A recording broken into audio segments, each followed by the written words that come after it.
नमस्कार दोस्तों, आप सभी का स्वागत है हमारे YouTube चैनल एग्जाम नॉलेज। तो चलिए आज हम फिर शुरुआत करते हैं एक नए टॉपिक और एक नए अध्याय की ओर। जैसा कि आज हम बात करेंगे गांव, शहर और व्यापार। ठीक है, गांव से शहर जुड़ा है, शहर से व्यापार।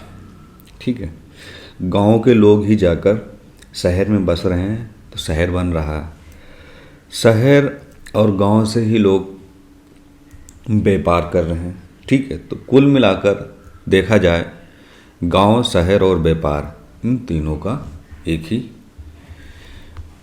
मार्ग है जिससे व्यापार भी बढ़ रहा है, शहर भी बढ़ रहा है, गांव भी बढ़ रहा है। ठीक है, तो हम बात करेंगे लोहे के औजार और खेती। ठीक है, लोहे के औजार और खेती। लोहे का क्या प्रयोग था, लोहे का कहाँ प्रयोग होता था, खेती में होता था। लोहे का आविष्कार कैसे हुआ। ठीक है, जैसे कि लोहे का प्रयोग आज एक आम बात हो गई है। लोहे का प्रयोग हर एक जगह है, घर बनाने से लेके खेती से लेके हर जगह लोहे का प्रयोग होता है, क्योंकि लोहे के हथियार, लोहे के औजार, लोहे के ये सारी चीज़ें होती हैं जो कहीं न कहीं उपयोग में आती हैं। ठीक है, तो लोहे की जो चीज़ें हैं हमारी ये रोज़मर्रा की एक ज़िंदगी बन गई है, लोहे की एक रोज़मर्रा की ज़िंदगी बन गई है। तो हिस्सा बन गया है। इस उपमहाद्वीप में लोहे का प्रयोग लगभग 3000 साल पहले शुरू हुआ था। ठीक, लगभग 3000 साल पहले, 3000 साल पहले शुरू हुआ था। ठीक, महापाषाण कब्रों में लोहे का औजार और हथियार बड़ी संख्या में मिले। यानी कि जो महापाषाण काल था वहाँ पे क्या, लोहे के औजार और हथियार बड़ी संख्या में मिले हैं।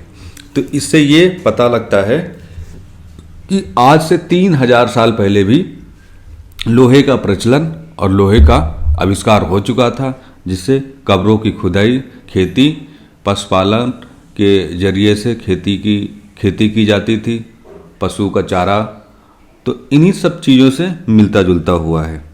ठीक है, अब हम बात करते हैं गांव में। गांव में कौन रहते हैं,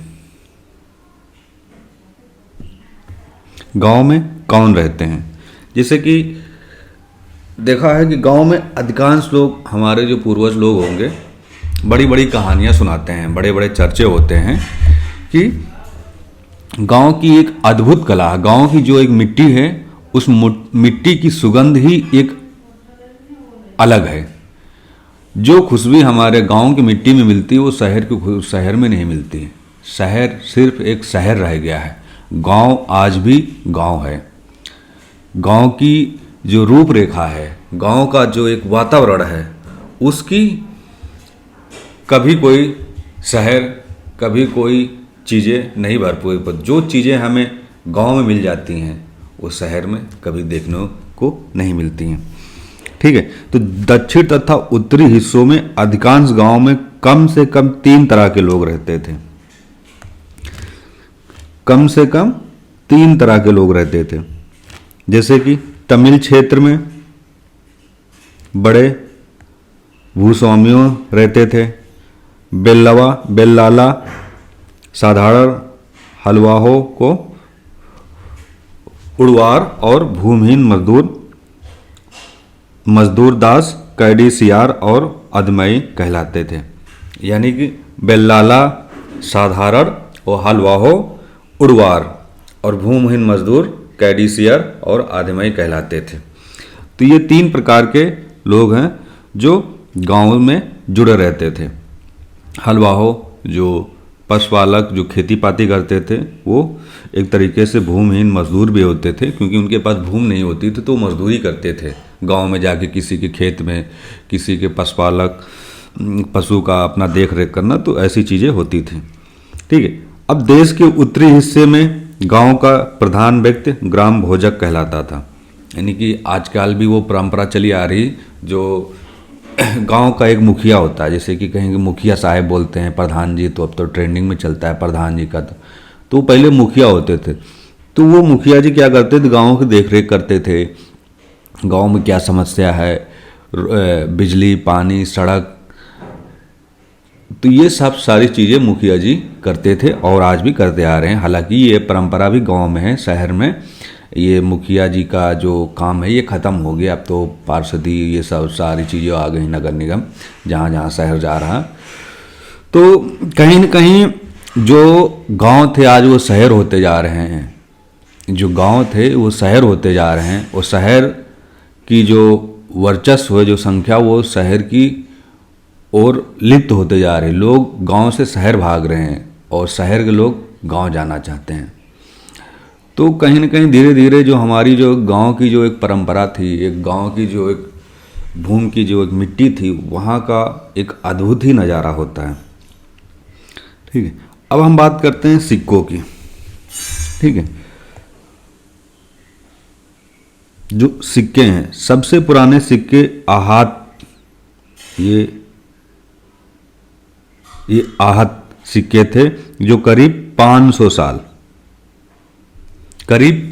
साल थे। ठीक है, पुरातत्वविदों को इस युग के हजारों सिक्के मिले, जो पुरातत्वविद के थे वो हजारों सिक्के मिले। सबसे पुराने सिक्के आहत थे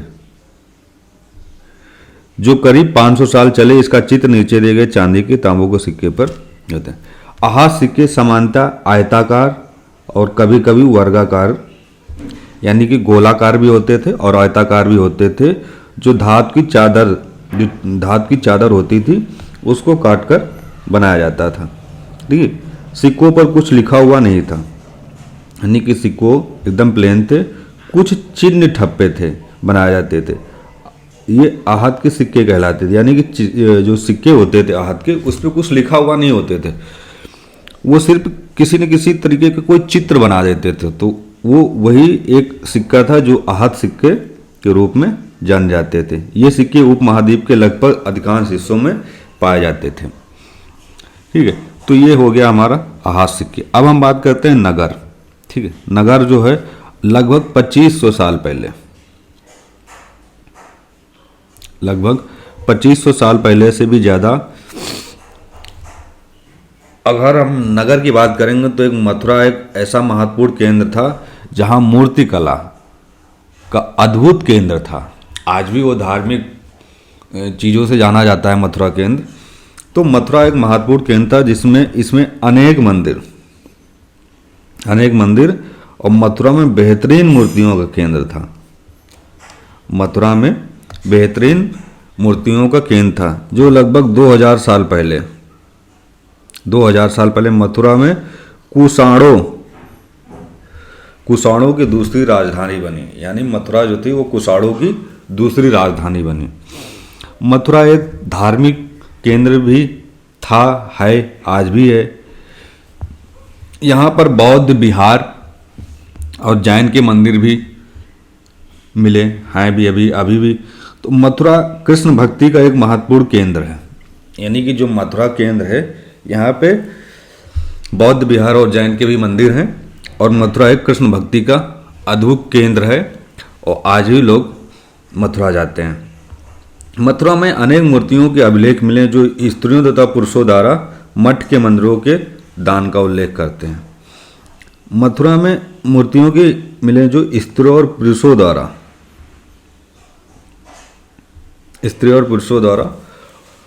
मठों में दान किए गए। अब हम शिल्प और शिल्पकार के बारे में चर्चा करते हैं। पुरास्थलों से शिल्पों के नमूने मिले, इनमें मिट्टी के बर्तन मिले, उत्तरी काले चमकीले पात्र मिले। जो पुरास्थल थे वहाँ पे मिट्टी के बर्तन मिले और ये काले और चमकीले थे। ग्रंथों से पता चलता है कपड़ों का उत्पादन उत्तर में वाराणसी और दक्षिण में मदुरै, ये दो एक केंद्र थे जो कपड़ों का उत्पादन करते हैं, यानी कि वाराणसी और मदुरै इसके एक प्रसिद्ध केंद्र थे जहाँ पर स्त्री पुरुष दोनों काम करते थे, जिन्हें श्रेणी कहते थे। यानी कि जो कपड़ों का एक केंद्र था वाराणसी और मदुरै, यहाँ पर स्त्री और पुरुष दोनों काम करते थे, जिन्हें श्रेणी कहा जाता था, जिन्हें श्रेणी कहा जाता था। अब हम बात करते हैं आरिका मेडू। अब ये चीज़ आप लोग ध्यान करें कि वाराणसी और मदुरै में कपड़ों का उत्पादन होता था, जहाँ पे स्त्री और पुरुष दोनों लोग काम करते थे। अब आरिका मेडू एक पत्तन था जहाँ से दूर दूर के से आए जहाज़ों से सामान उतारे जाते थे। पत्तन एक जैसे कि एक प्लेटफार्म या एक अड्डा होता था, जैसे कि तो एक वहाँ पे एक पत्तन था जहाँ से पत्तन था वह जहाँ से दूर दूर के जो जहाज आते थे, जो सामान लेके आते थे, वो पत्तन पर उतारे जाते थे और यहीं से व्यापार की गतिविधियाँ बढ़ती थी।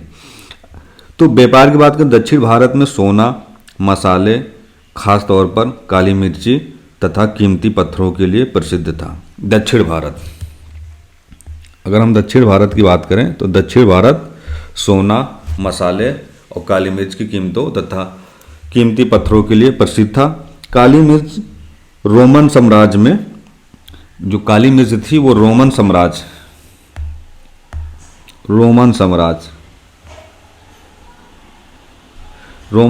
में इतनी मांग थी कि इसे काले सोने के नाम से वहाँ पर रोमन साम्राज्य में प्रसिद्ध था कि ये काली मिर्च जो है ये काले सोने के नाम से प्रसिद्ध थे। रोमन साम्राज्य में बहुत ज़्यादा इसकी मांग रहती थी काली मिर्च की, जो दक्षिण भारत के में पाई जाती थी। और दक्षिण भारत में कीमती पत्थर, सोना, मसाले इत्यादि चीज़ें वहाँ पर मिलती थी। ठीक है, अब हम बात करते हैं रेशम मार्ग तथा कुषाण। रेशम का मार्ग कहाँ था और कुषाण शासक सबसे प्रसिद्ध था। कुषाण जो शासक था वो सबसे प्रसिद्ध था। कुषाण शासक सबसे प्रसिद्ध था जो सिल्क रोड पर नियंत्रण रखता था। कुषाण शासक का एक ही काम था कि वो जो सिल्क की जो आवागमन जो रूटें थी उन पर वो नियंत्रण रखता था, कंट्रोलिंग पावर रखता था। करीब 2000 साल पहले मध्य एशिया तथा पश्चिमोत्तर में भारत पर इनका शासन था। करीब 2000 साल पहले कुषाण का इन्हीं मार्गों पर शासन था, जो सिल्क रूटों पर वो अपना नियंत्रण रखता था। पेशावर और मथुरा इनके दो मुख्य शक्तिशाली केंद्र थे, यानी कि जो दो केंद्र थे वो पेशावर और मथुरा, उसके दो मुख्य शक्तिशाली केंद्र थे जहाँ से वो अपना सारा देखभाल करता था। तो कुषाण के दो मुख्य केंद्र थे, पेशावर और मथुरा, जो मुख्य तौर पर शक्तिशाली थे। कुषाण जो है सिल्क रूटों पर अपना नियंत्रण रखता था। अब हम बात करेंगे कुछ महत्वपूर्ण तिथियों की, जैसे कि उपमहाद्वीप में लोहे का प्रयोग करीब, जैसे अभी हमने बताया, 3000 साल पहले, ठीक है, 3000 साल पहले हुआ था। अब लोहे के प्रयोग में बढ़ोतरी नगर आहार सिक्के करीब, जैसे अभी हमने बताया, 2500 साल पहले। संगम साहित्य की रचना शुरुआती करीब 3000। आरिका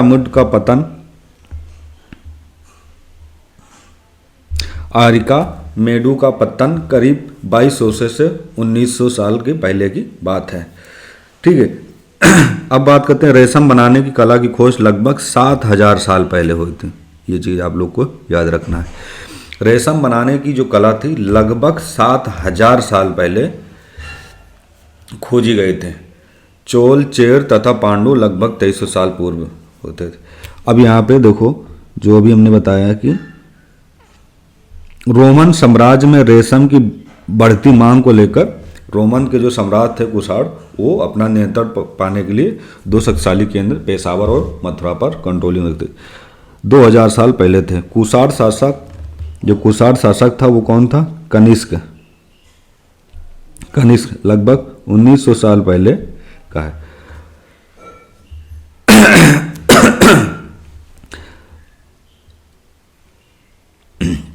ठीक है, ये कुछ महत्वपूर्ण तिथियां हो गए। तो ये हमारा जो अध्याय 8 है ये समाप्त हुआ, और अभी हमारे जो 2 टॉपिक बचे हैं 9 और 10, ये आजकल में भी कंप्लीट हो जाएंगे। और आप लोगों को बताते हैं कि ये हमारी जो एनसीईआरटी हमारे अतीत 1 है, ये कंप्लीट होने के बाद ये सारे 10 चैप्टर हैं, इन सारे 10 चैप्टरों का हम एमसीक्यू बना के आप लोगों को बताएंगे। हर टॉपिक से 10 एमसीक्यू क्वेश्चन बनाएंगे, जो आने वाले एग्ज़ाम में आपको सहायता करेंगे। तो आप लोग लाइक करिए, सब्सक्राइब करिए, कमेंट जरूर करिए और जो भी चीज़ें हैं आप कमेंट करके साझा करिए। फिर हम मिलेंगे नेक्स्ट वीडियो के साथ। जय हिंद, जय भारत।